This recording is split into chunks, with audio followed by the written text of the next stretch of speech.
Huh?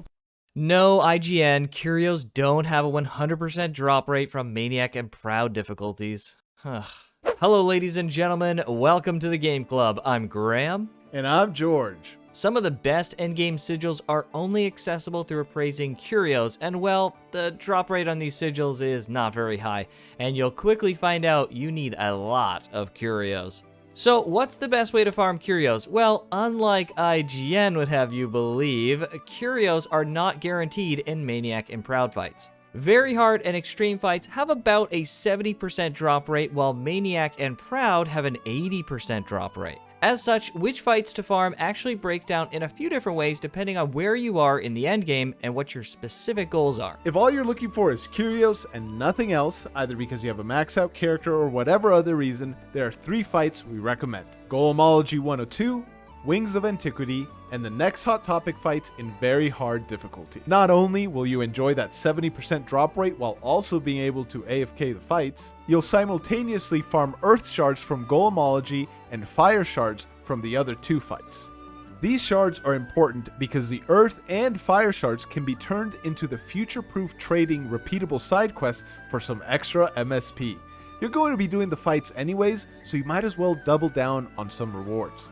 Speaking of which, we have a full MSP farming guide which you can check out in the description for a better way to get MSP and shards. Curio farming is great and all, but what if you really want to be efficient and farm for materials you'll need in the future, but you don't know what they are yet? Don't worry, we've got your back. Remember, all Maniac and Proud fights have generally the same drop rate, so if there's something specific that you need, go ahead and farm those fights. However, in our experience, there are certain rewards you'll want more than others. An obvious one is the Terminus weapon. If you're still looking for your Terminus weapon or just want to complete your collection, keep farming the Tale of Bahamut's Rage, the Proto-Bahamut fight. You'll get Curios from that while farming for your Terminus weapon, and he's got tons of materials you can trade in for Vouchers. If you're looking for rare drops you'll need in the imminent future for upgrades such as awakening weapons and or upgrading sigils, we've put up on screen which quests drop items most commonly used for endgame upgrades.